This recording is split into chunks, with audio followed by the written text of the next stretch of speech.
Hello everyone. Last video में हमने पढ़ा था distance between point and a line, ठीक है। Distance between two parallel lines ये भी पढ़ा था। अब हम जो करने जा रहे हैं, अब हम स्टार्ट कर रहे हैं position of a point relative to point, ठीक है। Position of a point relative to line, ठीक है। तो चलो शुरू करते हैं। चलो भाई, तो हम करने जा रहे थे पोजीशन ऑफ पॉइंट, ठीक है। पोजीशन ऑफ पॉइंट या पॉइंट्स लिख देते हैं रिलेटिव टू लाइन, ठीक है। आई होप समझ में आ रहा होगा तुम लोग को मैंने क्या लिखा हुआ है, position of points relative to line, ठीक है भाई। तो देखो, मान लो सपोज करो कोई लाइन है, ठीक है। कोई लाइन का इक्वेशन गिवन है, let the given line be ax plus B Y plus C is equal to 0, ठीक है। ये अपनी लाइन है, इसको फर्स्ट इक्वेशन मान लेते हैं, ठीक है। लाइन का इक्वेशन ऐसा ही होता है, y is equal to M X plus C या X plus B Y plus C is equal to 0, ठीक है। तो कुछ उसी फॉर्म में है, ठीक है। चलो, तो अगर हमारा लाइन इस फॉर्म में दिया हुआ है तो इसका ग्राफ कैसा होगा भाई, ग्राफ भी ड्रॉ कर लेते हैं, ठीक है, ताकि हमको कोई कन्फ्यूज़न ना हो, ठीक है। तो ग्राफ देखो कुछ ऐसा होगा, अपना वाई एक्सिस एक्स एक्सिस, ठीक है, ये वाई एक्सिस है और ये एक्स एक्सिस है, पॉजिटिव एक्स एक्सिस, ठीक है। लाइन कुछ ऐसे होगा, वाई ये अपने हिसाब से हम लाइन ड्रॉ करते हैं, ठीक है। तो मान लेते हैं कि एक पॉइंट इधर है, पॉइंट पी कौन सा, पी है अपना x1 कॉमा y1, ठीक है। पी x1 कॉमा y1 और q यहाँ पे, ठीक है। q यहाँ पे कोई पॉइंट है, ठीक है, ये q पॉइंट है, ओके। तो q का कोऑर्डिनेट है,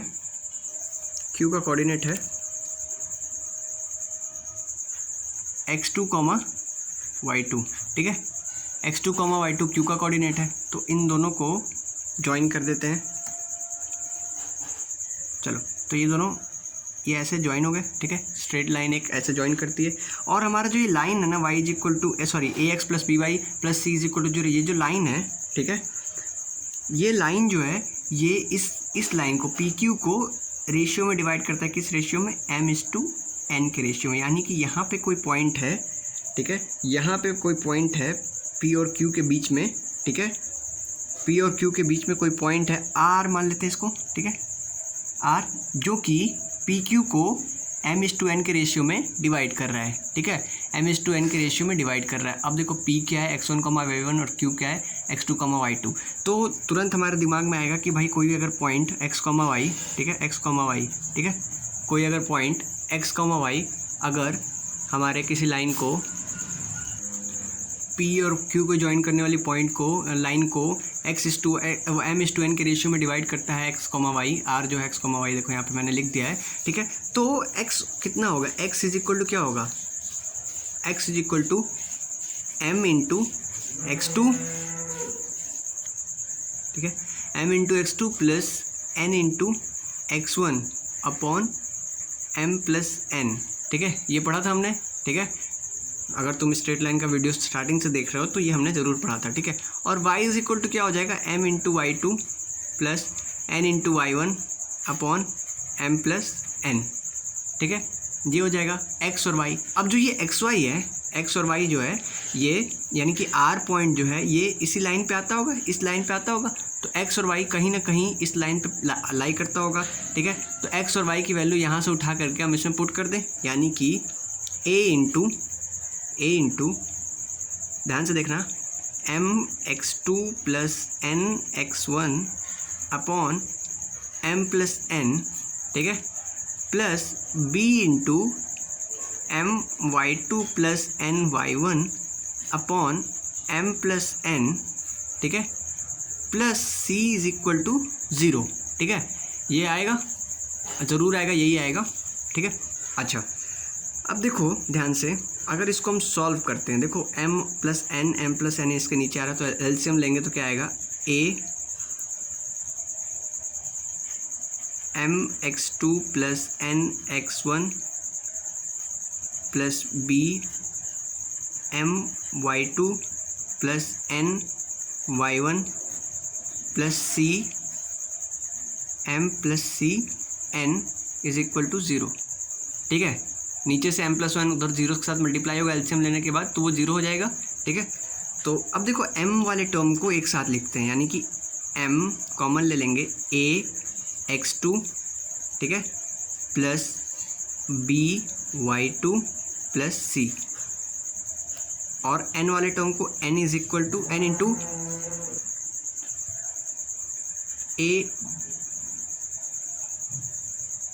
ax1 plus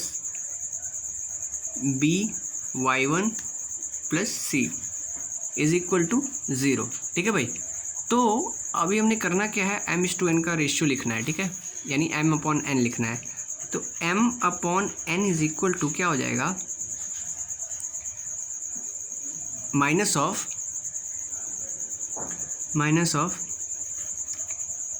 ax1 plus by1 plus c upon ax2 plus by2 plus c। ठीक है भाई, ये आएगा। ठीक है, अब देखो मान लो अगर पॉइंट r जो है, ठीक है ना, इफ पॉइंट r जो है इनके बीच में आएगा। ठीक है, इन p और q के, यानी एक इस लाइन पे आएगा और ये लाइन जो है इनके बीच में आएगी, p और q के बीच में आएगी, नहीं कि p और q दोनों एक ही साइड ना है, दोनों अलग अलग साइड, अपोजिट साइड आए लाइन के। ठीक है, तो क्या होगा उस केस में, तो m/n का रेशियो क्या हो जाएगा, पॉजिटिव हो जाएगा। ठीक है ना, तब m/n m/n इज पॉजिटिव। ठीक है, तब देखो, तब उस केस में क्या होगा, माइनस ऑफ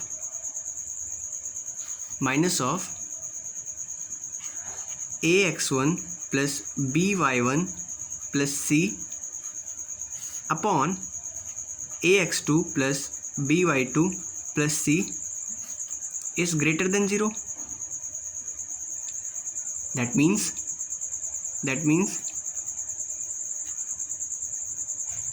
अब देखो माइनस साइन दोनों साइड मल्टीप्लाई करेंगे तो साइन ग्रेटर देन का साइन चेंज होकर लेस देन हो जाएगा। तो क्या हो जाएगा, ax1 plus by1 plus c upon ax2 plus by2 plus c is less than 0। अच्छा, लेस देन 0 यानी कि या तो क्या, दोनों के साइन अपोजिट होंगे। ax1 plus by1 plus c का साइन इसके साइन से अपोजिट होगा, यानी कि एक पॉजिटिव तो एक नेगेटिव, या एक नेगेटिव तो एक पॉजिटिव। ठीक है, इतना मतलब समझ में आया। ठीक है, दैट मीन्स अगर ये अपोजिट साइड में होंगे, मतलब इफ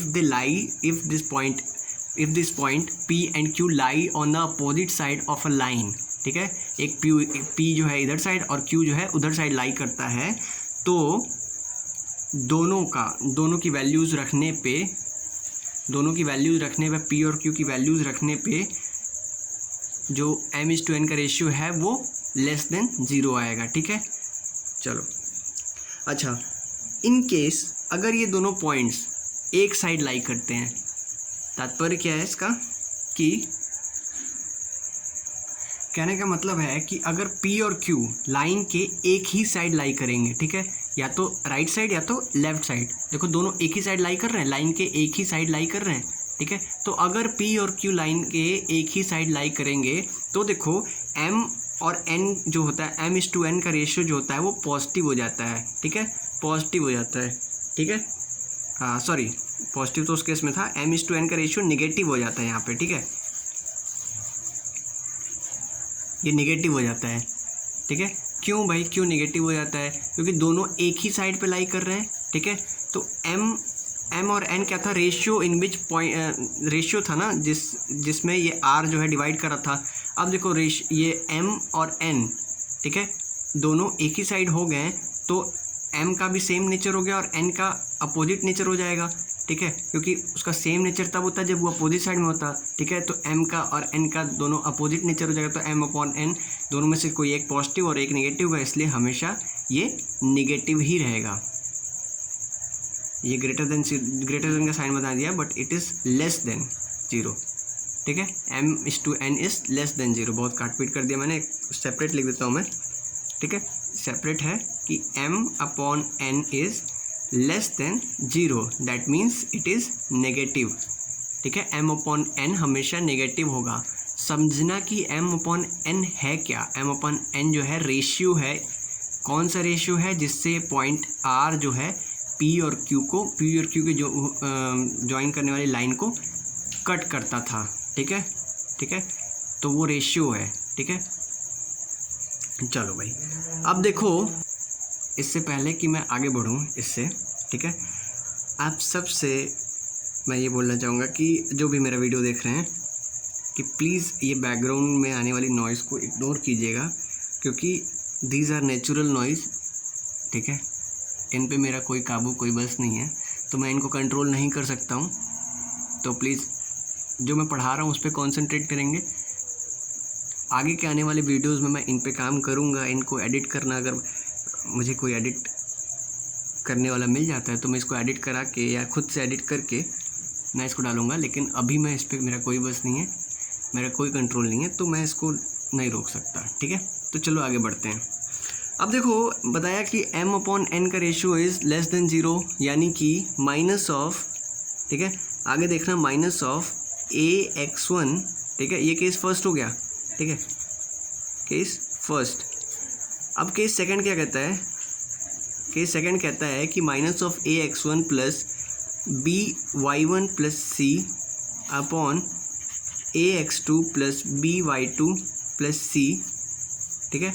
ये दोनों, इनका रेशियो जो है ये इज़ लेस देन 0, ठीक है।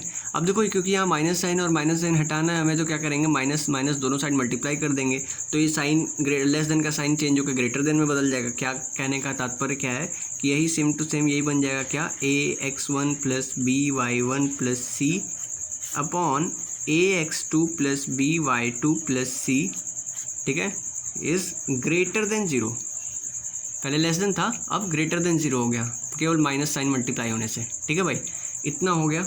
अच्छा, अब ग्रेटर देन हो गया कि यानी कि दोनों का साइन, ठीक है, L1 और L2 दोनों का साइन, यानी दोनों पॉइंट लाइन के इक्वेशन में रख देंगे तो दोनों की वैल्यूज़ पॉजिटिव ही आएगी या दोनों की वैल्यूज़ नेगेटिव ही आएगी, ठीक है, इस केस में, ठीक है। तो this case is possible when both the points are on the same side of a line, ठीक है। एक क्वेश्चन करेंगे तभी इसका मतलब समझ में आएगा, इससे पहले समझ में नहीं आएगा मतलब। तो क्वेश्चन करते हुए क्वेश्चन से मतलब समझते हैं। तो देखो भाई, क्वेश्चन है कि are the points 3,4 and 2,-6 on the same और opposite side of line. Line कौन सा है? 3x - 4y = 8, ठीक है भाई। तो देखो, लाइन को हम लिख देंगे L से, ठीक है, let L denote the line, ठीक है। L = क्या हो जाएगा? 3x - 4y - 8, ठीक है, ये हो जाएगा अपना लाइन, ठीक है। अच्छा, अब देखो line, the nature of line at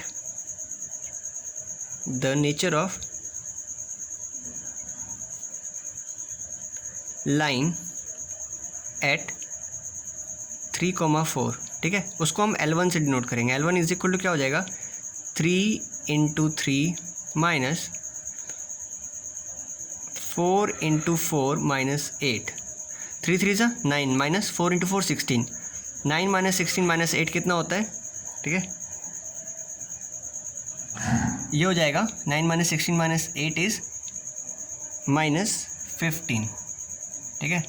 solve करोगे तुम लोग खुद देख लोगे, -15 आएगा, ठीक है। अच्छा, अब same the nature of line at 2, -6 क्या हो जाएगा? L2 से डिनोट करेंगे, 3 × 2 - 4 × -6 - 8 क्या आ जाएगा? 3 × 6 माइनस प्लस हो जाएगा, माइनस इंटू माइनस प्लस हो जाएगा, 6 4 24, 24 + 6 इज़ 30, 30 - 8 इज़ 22, तो L2 क्या हो जाएगा? 22। अब देखो, दोनों के साइन अपोजिट हैं, L1 और L2 के, यानी कि L1 and L2 have opposite sign, ठीक है, अपोजिट साइन है, ठीक है। इट मीन्स मैंने बताया था कि L1 और L2 के अपोजिट साइन होंगे, यानी कि L1 अपॉन L2 जो होगा वो लेस देन 0 होगा, ठीक है। और यानी कि m/n का रेशियो जो है लेस देन 0 होगा, और m/n का रेशियो लेस देन 0 कब था, नहीं, m/n का रेशियो ग्रेटर देन 0 होगा, क्योंकि माइनस था ना इसके साथ, m/n का रेशियो ग्रेटर देन 0, ठीक है। इसको भूल जाओ, मैं फिर से लिख देता हूँ, m/n इज़ ग्रेटर देन 0। और ये कब था, जब both are when 3, 4 and 2, -6 lie on opposite side of line, ठीक है भाई, ये हो गया, ठीक है। तो ये क्या समझ में आता है इससे कि जो हमारे दोनों पॉइंट्स होंगे, दोनों पॉइंट्स जो थे ये लाइन के अपोजिट साइड में लाई करते थे, ठीक है। चलो एक और क्वेश्चन ट्राई करने की कोशिश करते हैं। देखो भाई, क्वेश्चन अपना, find the set of positive values of b for which the origin and the point 1, 1, देखो 1, 1 है, ये lie on the same side of straight line a² x + aby + 1 = 0 for a belongs to r, ठीक है भाई। तो चलो देखते हैं, इस क्वेश्चन को ध्यान से देखते हैं। अच्छा, इसमें भी सेम वही करेंगे, इसमें भी सेम वही चीज़ करेंगे कि नेचर ऑफ L क्या हो जाएगा, L = a² x + aby + 1, ठीक है, a² x + aby + 1 हो जाएगा L। अब देखो नेचर ऑफ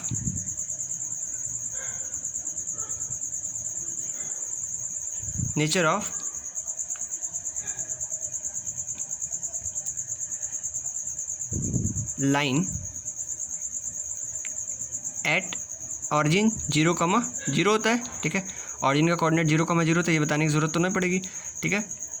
तो इसको हम L1 से डिनोट करते हैं। L1 = a² 0 + ab 0 + 1, ठीक है। इसकी वैल्यू क्या आ जाएगी, 1, ठीक है। तो ध्यान से अगर हम देखेंगे तो देखेगा कि L1 इज़ ग्रेटर देन 0, क्यों, क्योंकि इसकी वैल्यू 1 आई है और 1 इज़ ग्रेटर देन 0, ठीक है। तो L1 इज़ ग्रेटर देन 0। अब नेचर ऑफ लाइन एट 1, 1, ठीक है। तो ये क्या हो जाएगा, L2 हो जाएगा, और L2 = a² × 1 + ab × 1 + ab × 1 + 1, ठीक है। तो ये देखोगे ध्यान से, इसको भी ग्रेटर देन 0, क्योंकि देखो मैंने बताया था कि अगर वो दोनों सेम साइड पे लाई करेंगे, मैंने कॉन्सेप्ट जब बताया था तो बताया था कि जब दोनों सेम साइड पे लाई करेंगे तो L1 = L2 जो होगा वो क्या हो जाएगा, ग्रेटर देन 0 हो जाएगा। यानी कि L1 का जो नेचर होगा वही L2 का भी नेचर होगा, यानी कि L1 अगर ग्रेटर देन 0 तो L2 भी greater than 0, L1 less than 0 तो L2 भी लेस देन 0, ठीक है। तो यहाँ पता चल गया कि L1 ग्रेटर देन 0, यानी L1 की वैल्यू 1 है तो L1 ग्रेटर देन 0 है, तो L2 भी ज़रूर से ज़रूर ग्रेटर देन 0 होगा, ठीक है। यानी कि a² + ab + 1 should be greater than 0। अच्छा, ये ग्रेटर देन 0 है, ठीक है। तो D must be, quadratic equation दिख रहा है यहाँ पे, देखो ध्यान से, तो क्वाड्रेटिक इक्वेशन दिखेगा तो इसका D क्या होगा, D = क्या होगा, b², यानी कि b² - 4a क्या है, 1 है, और c क्या है, c भी 1 है, तो b² - 4, तो D जो है इसका डिस्क्रिमिनेंट D जो है should be less than 0 for any quadratic equation greater than 0, D जो होता है लेस देन 0 होता है, ठीक है। क्वाड्रेटिक इक्वेशन चैप्टर में तुम्हें बताया जाएगा। For D greater than, for quadratic equation a² + ab + 1 greater than 0, D should be less than 0, यानी कि b² - 4 should be less than 0, ठीक है। यानी कि b + 2 and b - 2 should be less than 0, ठीक है। अब इसकी वैल्यू कैसे लिखा लेंगे, एक स्ट्रेट लाइन ड्रॉ कर लेंगे, यहाँ -2 और यहाँ +2, ठीक है। वेव लाएंगे पॉजिटिव इन्फिनिटी से, डाउन होगा, हर जीरोस पे डाउन होगा, यानी +2 और -2 पे एक बार इसको कट करके डाउन जाएगा, फिर एक बार इसको कट करके ऊपर जाएगा। अब देखो लेस देन 0 है तो ऊपर ग्रेटर देन 0 होता है और नीचे लेस देन 0 होता है, तो ये वैल्यू, ठीक है। तो B बिलोंग्स टू, B जो है B बिलोंग्स टू -2 से 2 तक, ठीक है। लेकिन यहाँ दिया है for the set of positive values of B, ठीक है। पॉजिटिव वैल्यूज़ ऑफ B यानी कि B पॉजिटिव ही होगा, B हमेशा पॉजिटिव होगा। तो देखो but B is greater than 0, ठीक है। B is greater than 0, therefore B belongs to 0,2, ठीक है भाई। B 0,2 के बीच में ही लाई करेगा, ठीक है। -2 से 0 के बीच में नहीं लाई करेगा, क्योंकि हमारा एक कंडीशन दिया हुआ है क्वेश्चन में कि B should be greater than 0 for set of positive values of B। तो B बिलोंग्स टू 0 to 2, ठीक है। तो ये था हमारा भाई कंडीशन, ठीक है। ये हमारा क्वेश्चन था कि position of point relative to line पे, ठीक है। तो अगर हमें पढ़ना होगा, अब क्या पढ़ेंगे हम, अब पढ़ेंगे हम कॉन्करेंसी ऑफ 3 लाइन्स। वो मैंने स्पीड में बोल दिया, कॉन्करेंसी नहीं, कॉन्करेंसी ऑफ 3 लाइन्स। तो टॉपिक अब जो हम पढ़ रहे थे, ठीक है, कॉन्करेंसी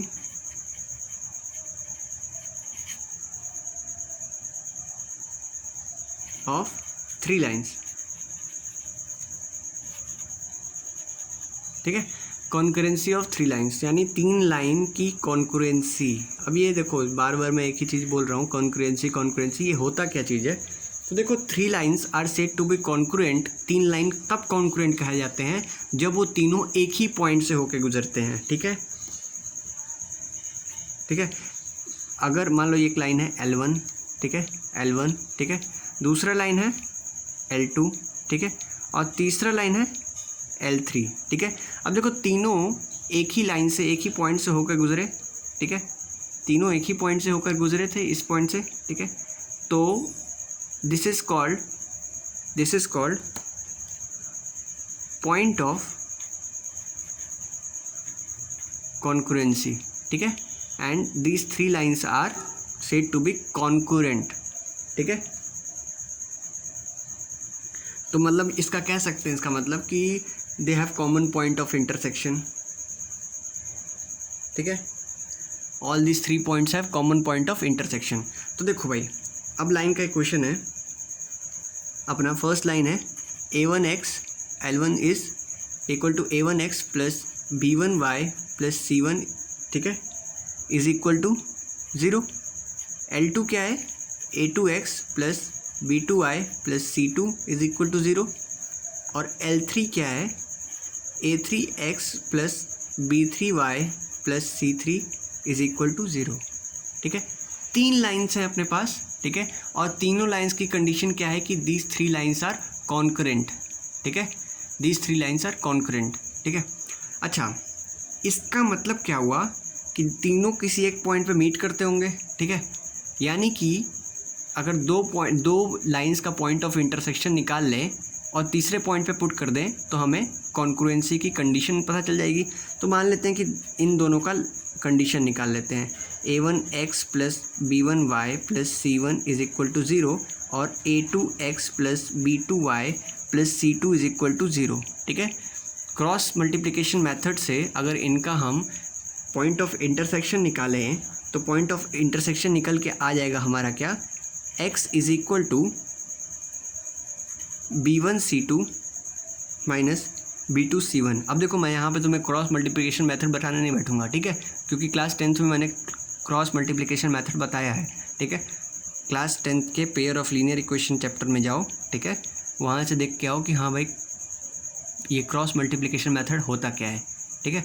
तो ध्यान से देखो, मैं यहाँ x की वैल्यू निकाल दूंगा, x is equal to b1c2 minus b2c1 upon a1b2 minus a2b1, ठीक है। x की वैल्यू निकल के आ गई, y की वैल्यू क्या निकल के आ गई, c1a2 minus c2a1 upon a1b2 minus a2b1, ठीक है। तो देखो x की वैल्यू निकल के आ गई, y की वैल्यू निकल के आ गई, ठीक है। अब ये दोनों x और y की वैल्यू हम L3 में पुट कर देंगे, तो यही सेम कॉमन पॉइंट ही आएगा, ठीक है। तो L3 में पुट करते ही क्या आ जाएगा, a3 into b1c2 minus b2c1 upon a1b2 minus a2b1 minus नहीं था, प्लस था, plus b3c1a2 minus c2a1 upon a1b2 minus a2b1, ठीक है, plus c3 is equal to 0। अब जिसको नहीं समझ में आया कि ऐसा मैंने क्यों किया, तो भाई ऐसा मैंने इसलिए किया क्योंकि यही x और y जो थे वो इसके कोऑर्डिनेट थे, पॉइंट ऑफ कॉन्करेंसी के यहाँ के इसके कोऑर्डिनेट थे, ठीक है। और ये x और y जो है L3 पे भी तो लाई करेंगे, देखो L3 पे भी लाई कर रहे हैं ना, इसलिए मैंने इसको पुट किया यहाँ पे, ठीक है। अब इसको सॉल्व करने की कोशिश करेंगे तो आएगा क्या, देखना a3 LCM लेंगे, देखो इस दोनों के नीचे सेम चीज़ आ रहा है लेकिन इसके नीचे कुछ भी नहीं है, तो इसका LCM लेंगे, b1c2 minus b2c1 plus b3c1a2 minus c2a1, ठीक है, प्लस c3a1b2 माइनस a2b1, ठीक है, इज इक्वल टू 0, ठीक है। अब देखो नीचे मैंने कुछ क्यों नहीं लिखा कि नीचे जो भी है वो ऊपर जाके 0 से मल्टीप्लाई होकर 0 बन जाना है, ठीक है। तो अब देखो ये कुछ ऐसा कंडीशन आ गया कि a3 b3 c3 डिटर्मिनेंट में हमने पढ़ा है कुछ ऐसा ही, ठीक है, a1 b1 और c1, a2 b2 c2 और a3 b3 c3 is equal to 0। इसको एक्सपेंड करोगे ना तो यही चीज़ आएगा, सेम चीज़, ठीक है। इसको अगर एक्सपेंड कर दोगे तो सेम चीज़ आएगा, ठीक है। a3 b3 और c3 के रिस्पेक्ट में करना, a3 b1 c2 minus b2 c1, matrix and determinant class 12th में पढ़ाया हुआ है, ठीक है। क्लास 12th की मैट्रिक्स एंड डिटर्मिनेंट की वीडियो देखना, उसमें तुम्हें समझ में आ जाएगा इसको एक्सपेंड करने का तरीका, ठीक है। या फिर ये भी तरीका लिख सकते हो, यहाँ तक लिख सकते हो, ठीक है।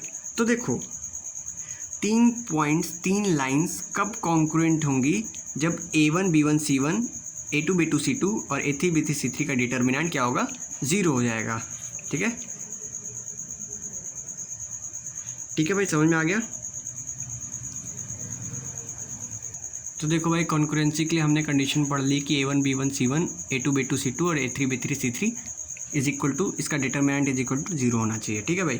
अब देखो एक क्वेश्चन ट्राई करते हैं, find the value of lambda if the line 3x minus 4y minus 13 is equal to 0, 8x minus 11y minus 33 is equal to 0 and 2x minus 3y plus lambda is equal to 0। तो भाई lambda की value हमने निकालनी है। कहता है कि ये तीनों लाइंस जो हैं ये कॉन्क्रुएंट है, यानी तीनों एक जगह एक पॉइंट पे इंटरसेक्ट कर रही हैं, किसी पॉइंट पे तीनों आपस में एक दूसरे को इंटरसेक्ट कर रही हैं, तीनों किसी पॉइंट पे, ठीक है।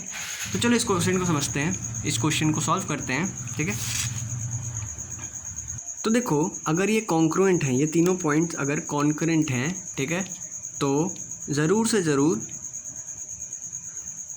ज़रूर ये 3 minus 4 minus 13, 8 minus 11 minus 33, 2 minus 3 plus lambda is equal to 0 होना चाहिए। इनका डिटर्मिनेंट इज इक्वल टू 0 होना चाहिए।